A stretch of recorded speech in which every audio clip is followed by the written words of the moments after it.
क्या गाजा में होगा युद्ध विराम? क्या इजराइल को मिल गई सबसे बड़ी खुशखबरी? आखिर किन शर्तों पर बनी सीज फायर की सहमति?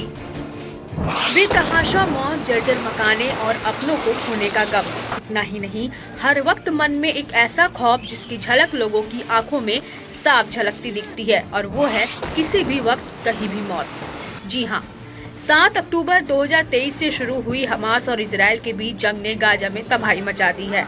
चारों तरफ मलबा, टूटी इमारतें नजर आ रही हैं। गाजा के स्वास्थ्य मंत्रालय की माने तो इस युद्ध में करीब 46,000 से ज्यादा फिलिस्तीनियों की मौत हो चुकी है, जबकि 1 लाख से अधिक लोग घायल हुए हैं, जिनमें से किसी ने अपने हाथ, किसी ने अपने पैर, तो किसी ने अपनों को ही खो दिया है। मरने वालों में आधे से ज्यादा महिलाएं और बच्चे शामिल हैं। इस बीच हमास इजराइल जंग के बीच एक अच्छी खबर सामने आई है। हमास बंधकों को रिहा करने के लिए तैयार है, लेकिन उसके लिए भी कुछ शर्तें शामिल हैं। माना जा रहा है कि गाजा में युद्ध विराम समझौता अपने अंतिम पड़ाव पर पहुंच गया है।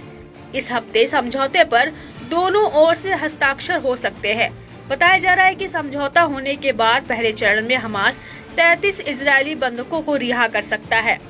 इसमें बच्चे, महिलाएं, महिला सैनिक, 50 से अधिक उम्र के पुरुष और घायल बीमार लोग शामिल होंगे। इजरायली सरकार का मानना है कि हमास और उसके सहयोगियों ने 7 अक्टूबर 2023 के हमले के दौरान इजराइल से लिए गए 94 बंधकों को अभी भी रखा है, जिनमें से करीब 34 मर चुके हैं। ब्लूमबर्ग की रिपोर्ट के मुताबिक वरिष्ठ इजरायली अधिकारियों ने बताया कि हमास के साथ समझौते से शुरुआती 42 दिनों के युद्ध विराम के दौरान 33 बंधकों को रिहा किया जाएगा।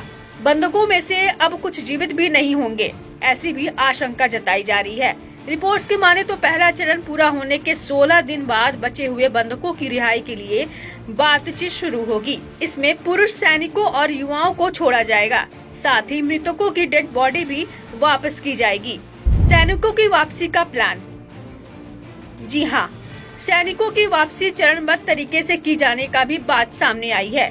फिलाडेल्फी कॉरिडोर की सुरक्षा के लिए इजराइल के सैनिक तैनात रहेंगे। डील के बाद इजराइल कुछ हिस्सों से सैनिक वापस बुला लेगा। बॉर्डर के पास के कस्बों और गांवों की रक्षा के लिए इजरायली सैनिक तैनात रहेंगे। उत्तरी गाजा के निवासियों को वापस जाने की परमिशन दी जाएगी, लेकिन वह अपने साथ कोई हथियार नहीं ले जा सकेंगे। इजरायली सैनिक मध्य गाजा में नेट जारिम कॉरिडोर से हट जाएंगे। इसके साथ ही हत्या या घातक हमलों के दोषी हमास लड़ाकों को भी रिहा किया जाएगा, लेकिन यह जीवित बंधकों की संख्या पर निर्भर करेगा। हालांकि 7 अक्टूबर 2023 को इजराइल पर हमला करने वाले हमास लड़ाकों को रिहा नहीं किया जाएगा। अब आपके मन में एक सवाल जरूर उठ रहा होगा कि यदि गाजा में युद्ध विराम होता है तो उसके बाद वहां शासन कौन करेगा। तो आपको बता दें कि युद्ध विराम के बाद गाजा पर शासन कौन करेगा, इस पर संशय बरकरार है। इजराइल ने साफ कर दिया है कि गाजा के शासन में अब हमास की भूमिका नहीं होगी। इजराइल ने कहा कि लड़ाई समाप्त होने के बाद भी वह क्षेत्र पर सुरक्षा नियंत्रण बरकरार रखेगा। युद्ध विराम पर क्या बोले ट्रंप? इजराइल हमास के बीच चल रहे युद्ध विराम समझौते के बीच अमेरिका के नवनिर्वाचित राष्ट्रपति डोनाल्ड ट्रंप ने सोमवार को कहा कि उनका मानना है कि उनके राष्ट्रपति बनने से पहले युद्ध विराम समझौता संपन्न हो सकता है। ट्रंप ने एक इंटरव्यू में कहा कि हम इसे पूरा करने के बहुत करीब हैं। मैं समझता हूं कि हाथ मिलाया गया है और वे इसे खत्म कर रहे हैं, शायद सप्ताह के अंत तक।